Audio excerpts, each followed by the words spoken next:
Welcome everyone to It Tastes Different Gaming Reviews. And tonight, we're going to review Evil West.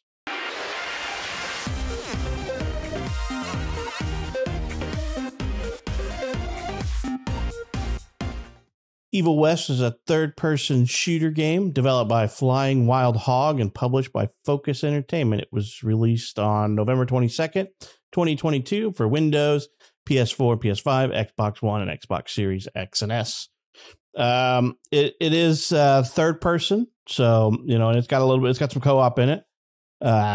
It's kind of a weird little Nick said it best when we were playing. It's Van Helsing. You're in the West, but you're hunting down vampires, or as they call them, ticks. So it's got some pretty cool little stages and boss combats and places you can put upgrade points into and upgrades you can spend cash on. So it keeps feeding you new equipment, new weapons, and stuff like that all the way to the end, so it doesn't get too mundane. But I'll let Nick kind of give us his first little feelings of this game and what he thought of Evil West. Yeah, this game is a lot of fun. I enjoyed it. It was one that we had talked about before. We didn't talk about reviewing it, but we talked about possibly playing it because it did have co-op. But it was only 2-player co-op, so it was just kind of something we're like, we might check this out. And, me and Pat were just kind of bored this last weekend here before the review. And we just said, hey, let's pick it up and play it. And we pretty much played it till we beat it. So that was pretty much it. So it does have co-op. I mean, the only thing you got to do from the beginning is just play the first mission, which is fairly short. It's just the tutorial that kind of teaches you how to play the game. And then from that point on, you can go back to the main menu and play co-op through the entirety of the game.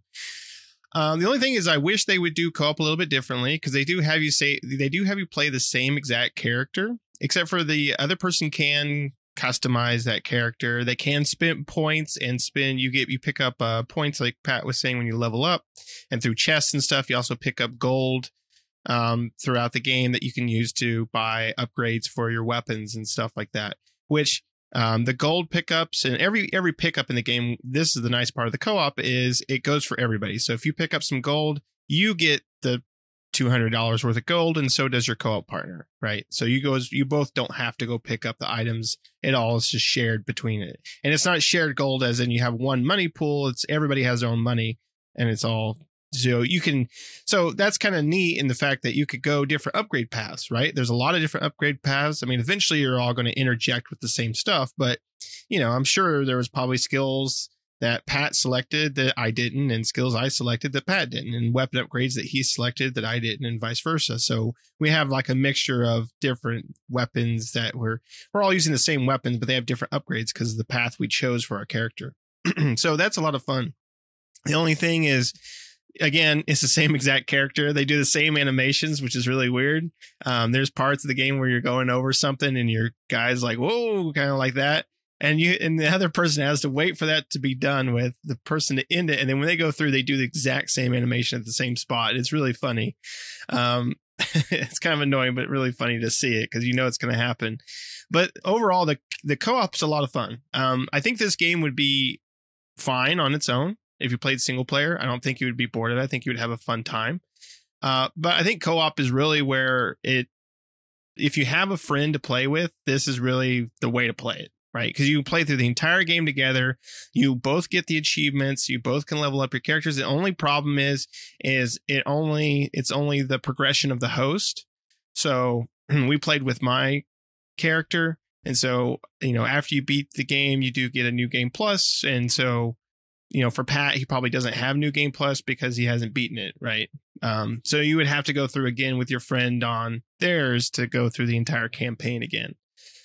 The campaign is long. It's a long game. It's long enough. I think one good thing about this game is it's not short, but it's not long enough that I felt like it overstayed its welcome, right? I felt like it was the perfect length for a co-op game, right?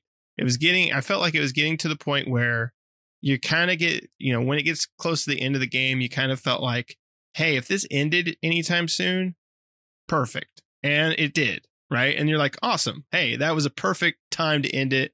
Like, I got most of the upgrades at this point. I'm kind of get kind of winded down from going through the levels and stuff, because this game does get progressively hard as you play. And as you play co-op, it is harder. The enemies are hard. And it tells you that too, that the enemies are ramped up because you're playing with someone else. And this game's idea of making the game harder is just throwing bigger bad guys at you that take a lot, that are more damage spongy, that take longer to kill down. So at times, we did die a few times. There are times where it was pretty tough. We get bombarded. But the cool thing about it is they do have some kind of open sections. And you could say, hey, I'm going to go left. And your buddy says, I'm going to go right. And you just kind of pick up pickups and gold and various things. And then just kind of meet in the middle, or hope that if someone gets attacked, you just start running over to their side, because it does have an indicator letting you know where they're at. So you can just start heading over to that section. So, I mean, overall, I think the game was a lot of fun. I enjoyed it. It was a nice little treat. It wasn't anything we haven't seen before as far as gameplay and stuff like that. It was just a lot of fun to play, right? It was kind of one of those games you could just sit back with a buddy, hop on there and just have a good time without really thinking a lot. It's one of those games you can shut your mind off and just have fun blowing up vampires and stuff and going through the game. But yeah, I mean, overall, I had a lot of fun with it. What do you think, Pat? Yeah, it's definitely a really fun game. I can see how this can get pretty. I mean, I'd like to see what they do with single player a little bit, because like there's certain parts, we were fighting like 3 of the giant bats. When you're single player, they throw 3 bats at you, which is lower health, because that was really difficult without 2 of us, because the bats can heal themselves and stuff like that in different parts of the game. So I kind of wonder how they do that a little bit. But I think co-op is the way to go with this game. That's why it's getting favorable reviews, in my opinion, is because it's a co-op.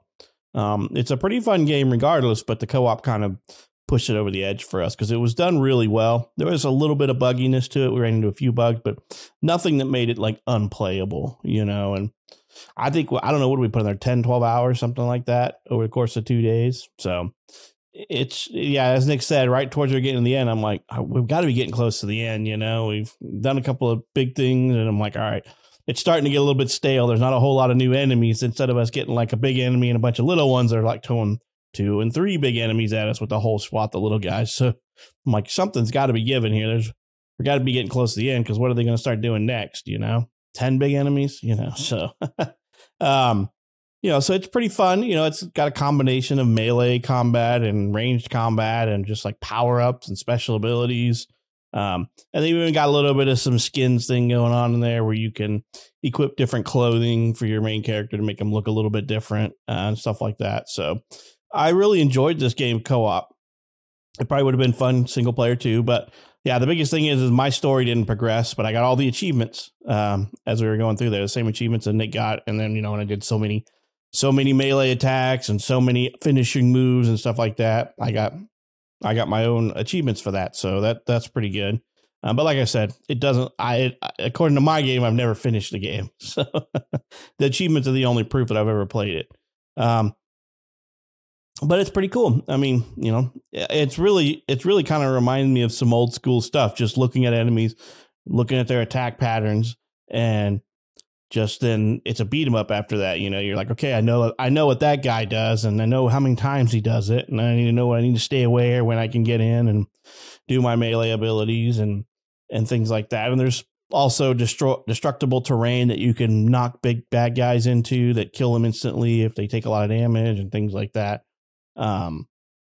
And what I like too is that even bosses can be stunned in this game. Like, you're really big into electrical attacks, and over time you can build up charges even on big bosses, and they will go into an electrical stun, and then you can kind of beat the crap out of them, so that's really fun. I really hadn't paid a whole lot of attention to what, Flying Wild Hog had done before, because I've never really played a whole lot of their games. I think we played Trek to Yomai and the Shadow Warrior games. I mean, everybody knows the Shadow Warrior games. Those are always like raunchy comedy, really, is what it is. It's got the protagonist Lo Wang, whose catchphrase is "Who wants some Wang?" So it's one of those guys. But these guys are the people that made that game as well, developed that game. So it's a good game. I would give it high reviews. And if you've got a friend that you want to play with, that you can play with, and you can sit down and put some time in with them, then I would definitely get this. But I think it would still be kind of fun single player. It's got a lot of cool stuff in it, but I can see it getting more monotonous as single player because you don't have that ability to, I guess I haven't played single player, but in multiplayer we can res each other. So if Nick goes down, I can get him, or if I go down, he can come get me, but what happens if you're playing by yourself and you go down, So stuff that we really didn't get a whole lot into, we played it mostly co-op, well, all co-op except for the first mission that you have to do solo. But I didn't die in that one. And I don't know about you, Nick. Did you die in the first one? Yeah. So it's like, I don't know. Do you get like lives where you can just stand up, So, but this game does remind me of Van Helsing, just Western setting. So, yeah. And it's cool. The whole campaign, right? And then when New Game Plus starts up, you can start from the very beginning and play with your friends and co-op. So even the first mission can be done. They do have some cleanup to do with some bugs. I ran into some weird little co-op bugs where at times I couldn't do my stun, my electrical charge or pull. And then, it seemed like my guns did not do quite as much damage as Nick's did. I would notice when like flying enemies, you have to shoot them in their weak spot. It takes me like 2 or 3 shots where he's like 1, maybe 2 shots to take them down with their weak spots. But that's something they got to work on. It just came out, but definitely a really fun game with a really cool little premise. I mean, it's vampires, not anything new, but vampires in the West. So, yeah, I feel like this game kind of flew under the radar. I mean, I don't know, I really don't know. I just, you hear, I heard snippets about this game myself, and then how I found out about this game is I was looking on Xbox and just looking at the coming soon and came across it and was like, oh, what's this? And I'm like, oh, that looks pretty cool. And that was and I really hadn't heard much about it. So I hope it doesn't fly under the radar because it is a really fun game to play, especially if you have like Pat was saying, if you have a friend that you play co-op with, just like a buddy that you play co-op with a lot or something like that. This is the perfect game for that. It's a perfect fun co-op game. And it does remind me of those older games. Like I said, it's not reinventing the wheel with this, but they're doing something that we're kind of used to in co-op gaming or in gaming in general, which is you're just going from stage to stage and you're doing, just killing things and going. It's got some puzzles, but it's very light on the puzzle part of it.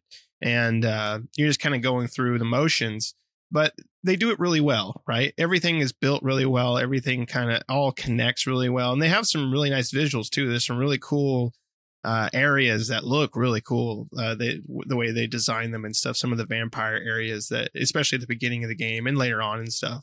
So, and then there's a story to it. There's a whole cast of characters. It's all voice acted. So everybody's voice acted, everybody has their own characters, your main character and, and all the side characters and stuff it's nothing like revolutionary, but it works. Right. And it's not bad voice acting. It's not like the best, but it's not the worst either. Right. So it's an A-OK on voice acting. So basically overall, and the story is fine, right? The story wasn't anything special, but it wasn't bad either, I don't think.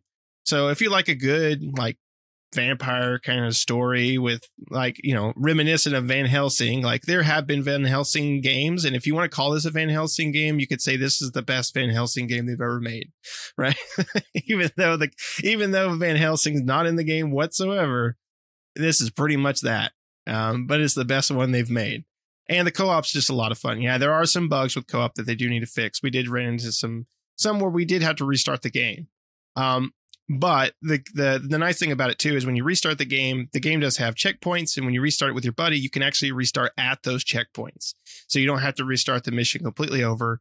If you made it to a checkpoint, and it seemed like, fairly often we would make it to a checkpoint before like something would happen like that where we had to restart the game for whatever reason.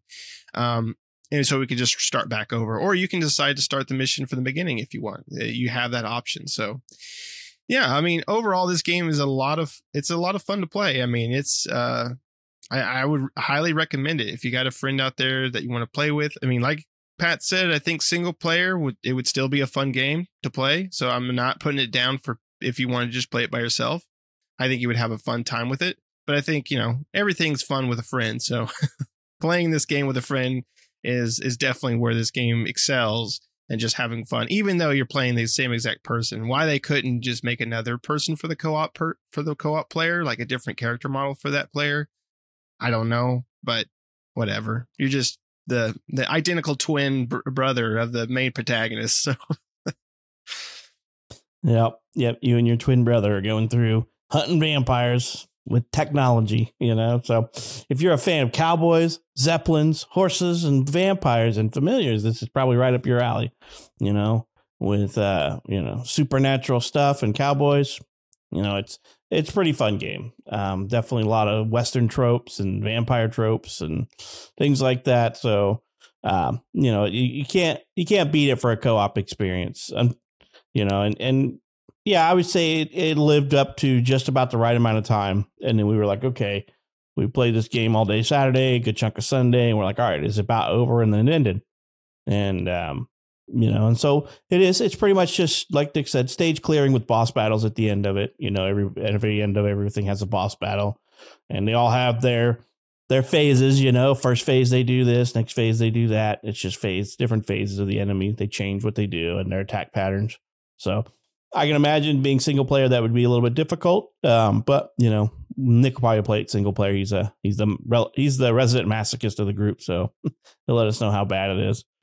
All right, Nick, you got anything else you wanna spout about Evil West before we holster our guns and get on out of here? No, I mean it's a full price game, so I think it was $60 for this game. So it's not a $70 one, but I would recommend it at $60. I think you'll have a lot of fun, especially if you have someone to play co-op with. I mean, we beat it in 2 days, splitting it, we could have beat it one day, but splitting it in half, we beat it in two, which doesn't say what's, just for people listening, that's not say it's a short game. I mean, we spent like the majority of a Saturday playing through it before we decided to end it and start back up on Sunday. So it was a pretty long game, probably about 12, 13 hours overall. But yeah, I mean, at $60, there's a lot to this game. It's a long co-op fun adventure to have, and there's a lot of skill trees and things to spend points in, and then replayability with New Game Plus, where you get to start with all your skills and weapons and everything like that, and just keep leveling up and finding secrets that maybe you missed the first time around. So awesome. So, so if you like vampires and cowboys, give it a try. It unfortunately is not a Game Pass game or anything like that. You're gonna have to pay the $60 if you want to play it, but you can play it on wherever you play your games, everywhere but the Switch, pretty much. So, let us know down in the comments what you think if you got to play this game. Or are you a fan of co-op games? I know there's not a whole lot of players out there that are big in co-op, but this game can probably rest on its single player component more than we're giving it credit for, just because we didn't play it in the single player aspect. We got this game purely as a co-op experience for us, and that's what we did. So let us know what you think down in the comments if you got to play this, and it's definitely a good game. It kind of, I think I'd read somewhere that they took a lot of their combat from the Devil May Cry series, the combo moves and stuff like that. That's kind of where they took a little bit of that combat combos from. So give it a try if you like cowboys and Indians, or cowboys and vampires, I should say. I don't think there is a single Indian guy in this game. Yeah, no Indians in this one. Is the bomber guy not an Indian? I don't think he is. The which one? The one guy that you have at the very beginning that's hunting vampires with you. That throws the bombs I don't think stuff. So if you like cowboys and vampires, because there's no aliens or no Indians in this one, it's cowboys and vampires, give it a try. Let us know what you think. And if you made it this far, this is the end of the cast. If you're not subscribed, go ahead and hit that subscribe button. Don't forget to hit that bell for notifications so you can stay up to date with the new videos that we post every week. And we hope you enjoyed this episode. We hope to catch you in the next one.